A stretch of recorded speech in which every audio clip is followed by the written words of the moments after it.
Capítulo 2. O desconhecido eu. A primeira noite após o ritual foi um misto de desconforto e fascínio. Arthur, exausto tanto física quanto emocionalmente, não conseguia tirar os olhos da figura diante dele.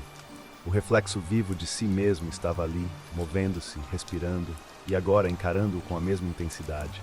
Ainda era difícil acreditar que aquilo não era um sonho, mas a realidade diante de seus olhos desafiava qualquer lógica.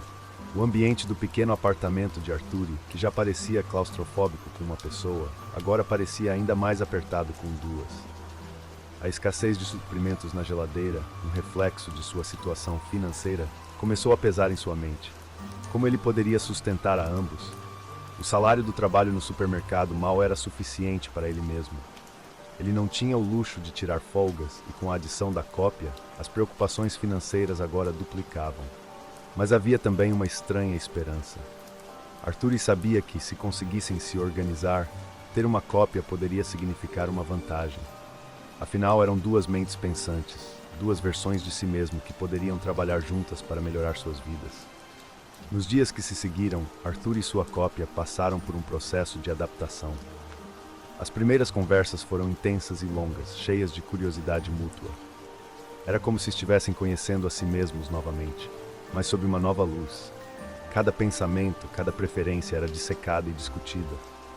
Eu me lembro de tudo que você lembra. A cópia começou em uma dessas conversas, enquanto ambos estavam sentados à mesa da cozinha, compartilhando o pouco que restava de pão e café. Mas há coisas que sinto de forma diferente. Não sei explicar. Como se tivesse as mesmas memórias, mas minhas reações a elas fossem outras. Arthur, mordendo um pedaço do pão, ponderou sobre aquilo. Era fascinante ver como o outro lado de si mesmo se desenvolvia. Talvez seja porque você é novo, disse Arthur.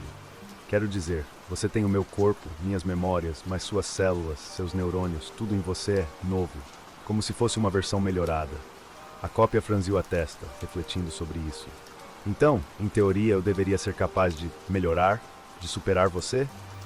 Perguntou, quase com um tom de desafio, mas também de genuína curiosidade. Talvez, respondeu Arthur, meio brincando, meio sério. Ambos riram, mas a verdade subjacente àquela conversa começou a se solidificar na mente de ambos.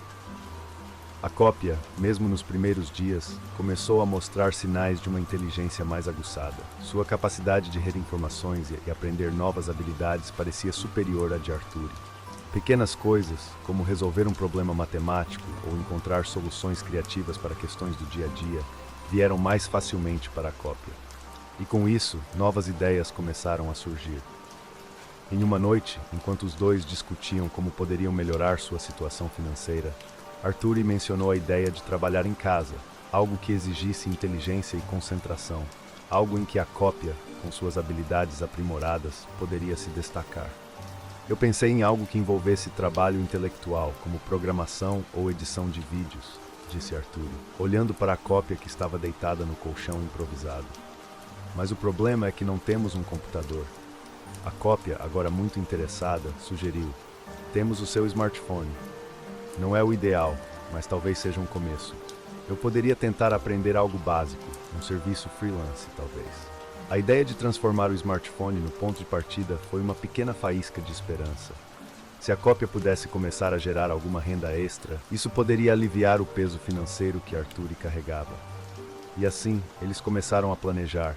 Arthur deixou o seu smartphone com a sua cópia para que ele mesmo procurasse por algo que gostasse. Enquanto essa nova dinâmica se desenvolvia, outra questão começou a emergir: a identidade da cópia. Até então ela era apenas a cópia. Não havia nome, não havia identidade própria. Mas a cópia não estava satisfeita com isso. Em um dos muitos diálogos que eles tiveram, a cópia finalmente expressou seu desconforto. Eu sinto que preciso de um nome, disse a cópia um dia enquanto ambos estavam sentados no sofá assistindo a um programa de TV qualquer. Algo que me diferencie de você, mas que ainda faça sentido. Eu sou você, mas ao mesmo tempo não sou. Arthur concordou com a cabeça, reconhecendo a necessidade de identidade. Tem algum nome em mente? Perguntou ele, curioso para ver como a cópia lidaria com essa nova decisão. A cópia pensou por um momento, seus olhos castanhos refletindo as luzes da TV. Leon, disse finalmente. É curto, simples, mas forte. Gosto de como soa, e é um nome que sinto que faz sentido para mim. Arthur sorriu, satisfeito com a escolha. Não era um nome que ele sugeriria, mas parecia perfeito para a nova identidade que sua cópia estava formando. Leon, então. Seja bem-vindo, Leon. Com o nome decidido, Leon começou a explorar ainda mais sua própria identidade.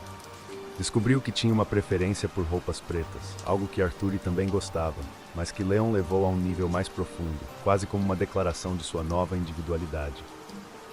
Ele também começou a preferir um penteado mais estilizado, algo que refletia seu desejo de se diferenciar. Conforme os dias passavam, Leon se tornou mais do que apenas uma cópia de Arthur. Ele era uma extensão, sim, mas também era uma evolução, uma versão aprimorada que trazia novas ideias e abordagens. E com essa nova dinâmica, Arthur começou a ver um futuro diferente para ambos. Se jogassem suas cartas certas, poderiam transformar a vida que antes parecia monótona e sufocante em algo mais significativo. Agora, com Leon ao seu lado, Arthur sentia que finalmente tinha uma chance de escapar do ciclo de mediocridade que havia definido sua vida até então. Mas o caminho ainda seria longo, e eles teriam que enfrentar os desafios juntos, como uma dupla, cada um trazendo o melhor de si para a mesa. E assim, a rotina deles mudou. O segredo entre os dois se tornou a base para tudo o que faziam, e com isso surgiram novas oportunidades e novos desafios. Mas agora, com Leon ao seu lado, Arthur estava mais preparado do que nunca para enfrentar o que viesse.